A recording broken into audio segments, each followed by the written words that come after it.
by Michelin Wiper Blades. So much fun to watch those guys. Welcome to The Jump. I'm Rachel Nichols alongside ESPN Lakers reporter Dave McMenamin, 2008 NBA champion Kendrick Perkins. Happy Monday, everyone. Coming up, Brooklyn shocked the NBA world when they parted ways with Kenny Atkinson 62 games into the season. We will dig into all the scoop on that and next steps for the Nets. First, though, it's just another game. That's what we heard from many of the Lakers heading into yesterday. You know, 1 of 82, blah, blah, blah. Of course, no one believed a word of it. Even the arena's own marquee had "Battle for LA" scrawled across the top. But actually, it was bigger than even that. The truth is that while the Lakers have spent much of this season reigning over the Western Conference, some high-profile losses to elite teams had raised questions about whether they could really win the NBA title or even get to the NBA Finals. No one is asking those questions anymore, and that doesn't mean the Lakers are going to win. But after this weekend, there should no longer be any doubt that they could, thanks to a blockbuster weekend that started with Friday's win over Milwaukee. Anthony Davis was a monster, and LeBron was just brilliant, not only dropping 37 against the best defense in the league, but taking over checking Giannis when AD hit some early foul trouble. I want you guys to take a look at this. Giannis, normally a boulder downhill when you give him time to pick up steam, but just kind of bounces off LeBron there, who denies his path to the hoop. No basket. Giannis was just 2 for 8 with LeBron guarding him one-on-one, and yet all of that would prove just a prelude to what the Lakers did yesterday. The Clippers came into this game on a tear. They had won 6 straight. They were 10-0 overall when their whole team was healthy. They also already had 2 very high-profile wins over the Lakers this season, including a Christmas Day game in which Kawhi seemed to get the better of LeBron in crucial moments down the stretch. That didn't happen yesterday. Yes, the Clips were in control early, with Paul George setting the Nets on fire. And check out the spin move from Kawhi on LeBron, right into the dunk.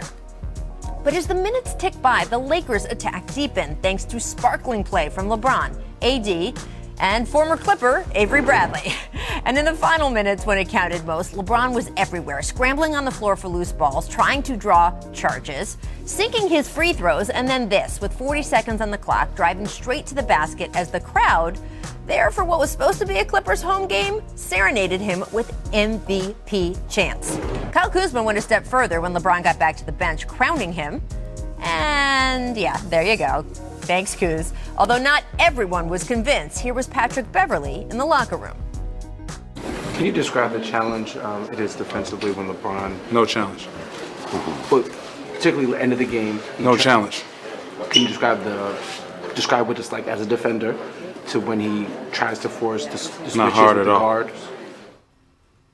I love Pat Bev and his trash talk, but this was a wastebasket too far. LeBron scored or assisted on 19 of the Lakers' 27 fourth-quarter points, capping off a week in which he bested Kawhi, outplayed Giannis, and reminded the world that Zion Williamson is, in fact, still a rookie. As I've noted on the show over and over, Giannis has been my leader in the clubhouse for MVP all season. But there is still a quarter of the season left to be played, and LeBron is indeed making his case, as are the Lakers as a whole. This was not just another game. This was not just another weekend, and it is becoming very clear this is not just another team. They are contenders, full stop. So, Perk, what about for you? Where does your MVP race sit right now? Well, to be honest, and it's no disrespect to Giannis, but I'm going with King James, or should I say Wash King. We need to hand this man his flowers so he can smell them right now. I mean, what LeBron is doing right now, the knock on Bron, like the 4 seasons he was in Cleveland. Oh, he's in the weak Eastern Conference. Well, now he's doing it in the West. Right now, he's averaging a double-double. He never done that in his whole 17 years of playing in the NBA. He's playing some of the best basketball I've seen him play. The Lakers are sitting at the #1 seed right now, and LeBron is playing beautiful basketball. And this weekend, he took on the challenge, and he destroyed both Giannis and Kawhi. He outplayed them and showed them that he's still the best player in the world. Reigning MVP, reigning Finals MVP, and LeBron looked like a 5-time MVP if he would win the award this year.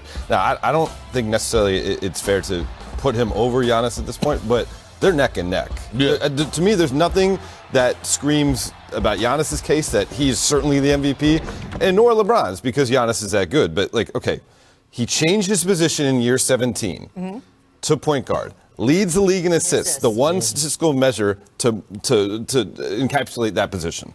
Let's see, head-to-head, beat Giannis. Point differential, Giannis did beat him earlier this season. Of course, yep. I'm seeing this weekend. Point differential, if you want a statistical marker to say, well, Giannis has one of the highest PRs of all time.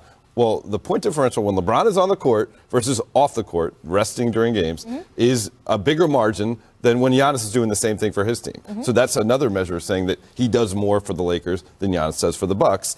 And then, let's not forget, he's 35 years old, year 17. He has navigated a China controversy and maybe the biggest tragedy in the history of the NBA this season.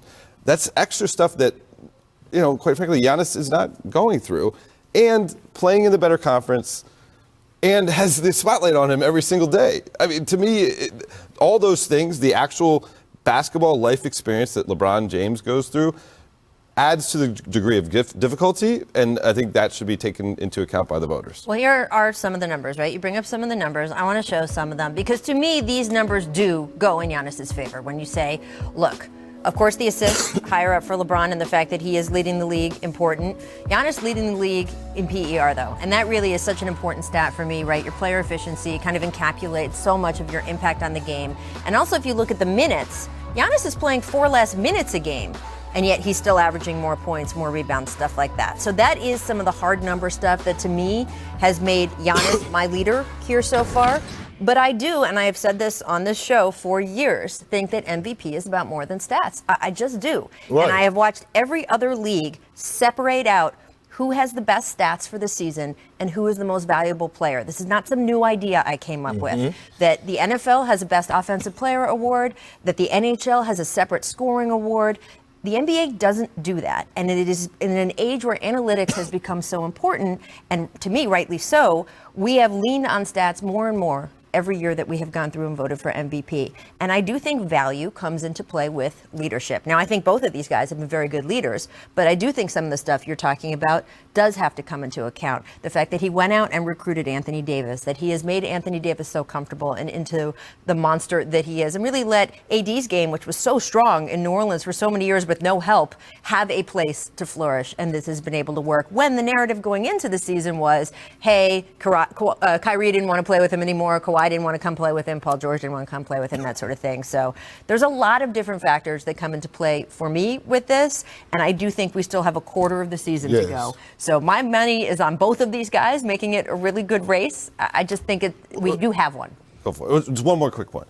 If it's a tie, and maybe some people don't look at it as a tie, but I kind of look at it like a tie. If it's a tie, the tie should go to the better basketball player. Who's better at playing basketball? Right.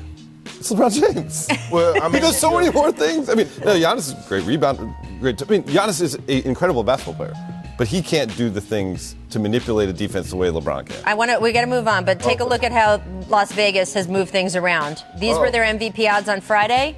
These are the MVP odds today after this weekend. Pretty interesting. All right, the weekend, also the first time since 2009, the Lakers had consecutive wins against teams who are at least 20 games above 500, right? So do those two victories, both at Stable, do you think that makes them title favorites? Are you willing to go that far? JaVale McGee was. I know. JaVale McGee said last night, we are the best team in the world.